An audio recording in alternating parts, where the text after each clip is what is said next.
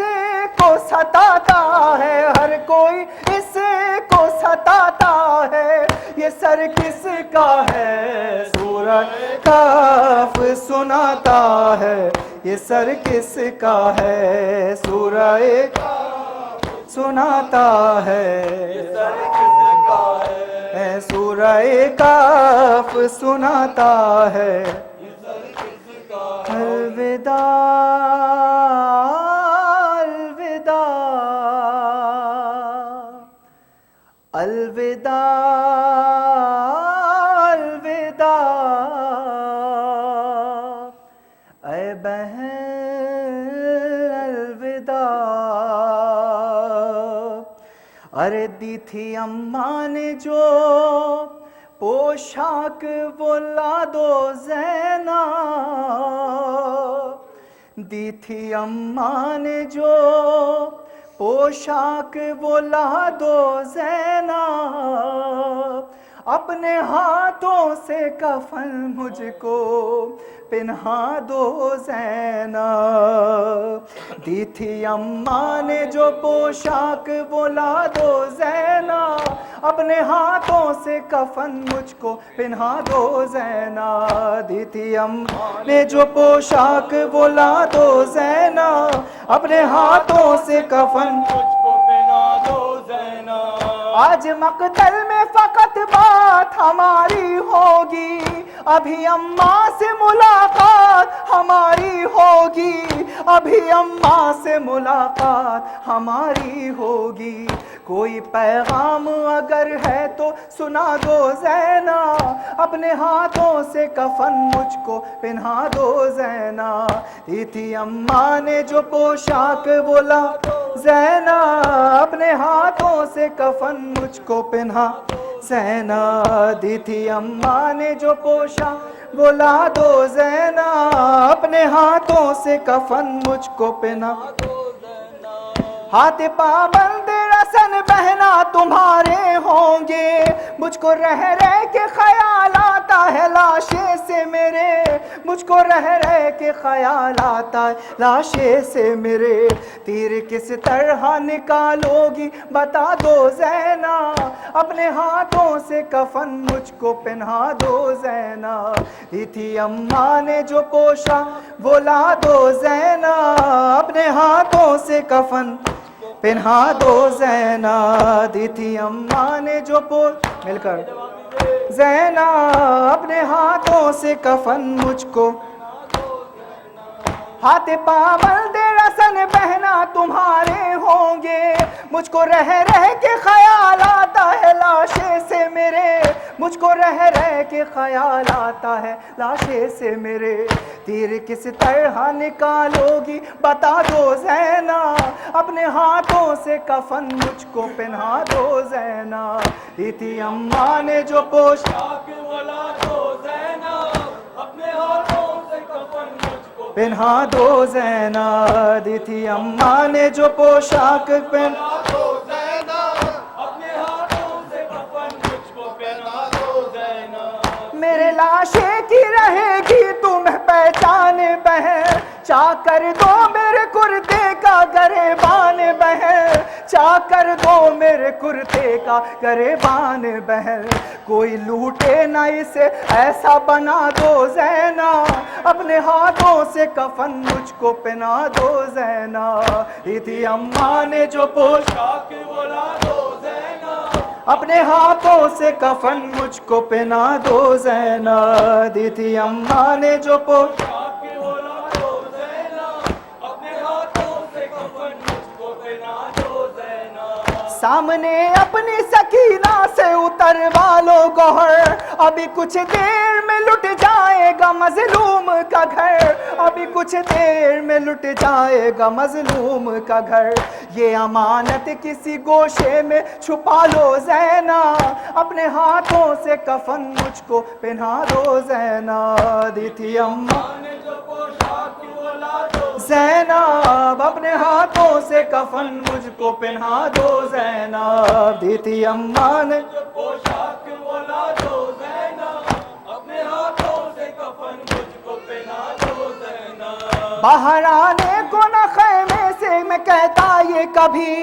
ہوتے عباس نہ تکلیف میں دیتا یہ کبھی، ہوتے عباس نہ تکلیف یہ دیتا میں کبھی، بن کے عباس مجھے زی پہ بٹھا دو زینا، اپنے ہاتھوں سے کفن مجھ کو پہنا دو زینا، جو پوشاک بلا دو زینا، اپنے ہاتھوں سے کفن مجھ کو پہنا دو زینا، دی تھی اماں نے جو پوشاک بولا زینا، اپنے ہاتھوں سے کفن مجھ کو پہنا دو زینا، قید خانے کی سنبھالو یہ امانت بی بی، گود میں لو اسے مظلوم ہو رخصت بی بی، گود میں لو اسے مظلوم ہو رخصت بی بی، اپنے ہاتھوں سے کفن مجھ کو پہنا دو زینا، اپنے ہاتھوں سے کفن مجھ کو پہنا دو زینا، یہ تھی اماں نے جو پوشاک بولا دو زینا،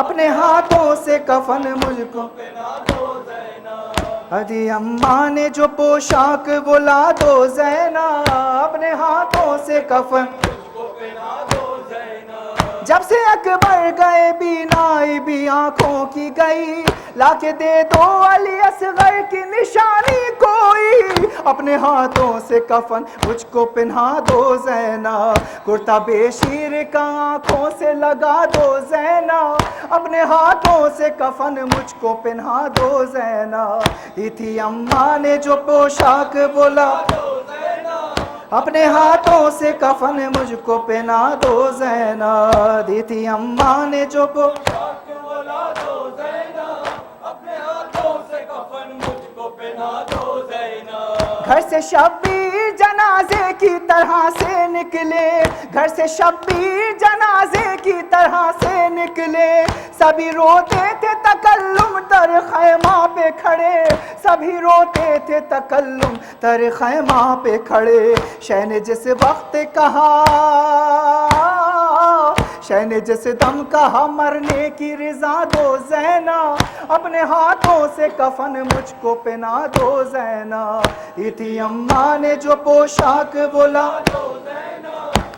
ہاتھوں سے کفن مجھ کو پہنا دو زینا، دی تھی اماں نے جو پوشاک بولا دو، اپنے ہاتھوں سے کفن مجھ کو پہنا دو، تاملوں کو میں 2-3 اشعار پیش کر رہا ہوں، متعظم ضمن مجلس کا حکم ہے، پیش کر رہا ہوں کہ ہائے شبیر کی بیٹیاں،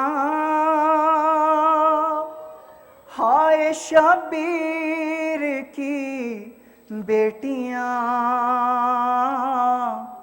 ایک سے بچھڑا ہے سارا گھرانہ، ایک کا مرقد بنا قید خانہ، ہائے شبیر کی بیٹیاں، ہائے سغرا ہے ایک بیٹی شبیر کی، کہ درد فرقت کا عنوان وہ بن گئی، گھر سے رخصت ہوئے جب شہ کربلا تو لب پہ صغرا کے جاری یہی بین تھا کہ بابا مجھ کو نہیں چھوڑ کر جائیے، ساتھ لے جائیے، ساتھ لے جائیے، ارے رحم کر مال کے دو جہاں، مر نہ جائے یہ بیٹی یہاں، ہائے شبیر کی بیٹیاں۔ اور دوسری بیٹی تسکین شبیر ہے، ہاں سکینہ ہے جو غم کی تفسیر ہے، بچپنی میں ہی یہ ظلم اس نے سہے، تے گھڑکیاں تازیاں نے تماچے لگے، اور خیموں کی آگ سے جس کا دامن جلا، اور رسی سے جکڑا تھا جس کا گلا، جب ہوئی شام غربت آیا، چھن گئی کانوں سے بالیاں، ہائے شبیر کی بیٹیاں۔ وہ سکینہ جسے خون رویا فلک، دشت غربت سے تاریک زندہ تلک، جس کے گل رخ تماچوں سے رنگی رہے، خون بہتا رہا جس کا ہر زخم سے، پھر وہ زندان میں تھک کے یوں سو گئی کہ خاک زندان اس کی لحد ہو گئی، جب بھی جاتے ہیں زائر وہاں تو بے کسی ان کی ہے میزباں، ہائے شبیر کی بیٹیاں۔ اور جب وطن لوٹ کر آئے اہل حرم تو آیا صغرا پہ پھر وقت رنج و الم، اس نے اپنی یتیمی کی پائی خبر، رو کے چلائی اور گر گئی خاک پر، ہائے پھر ایسے ماتوں کیا باپ کا، تھر تھرا اٹھی قبر رسول خدا، ارے بیبیاں تھی جو نوحہ گناہ، خون رونے لگا آسماں، ہائے شبیر کی بیٹیاں۔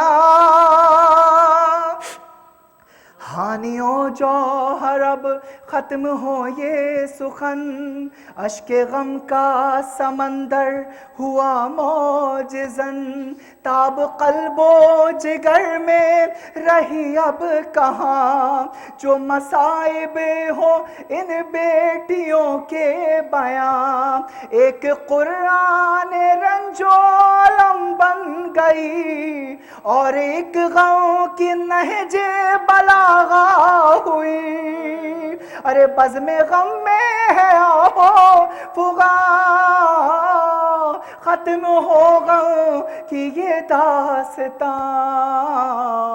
ہائے شبیر کی بیٹیاں۔ سین سین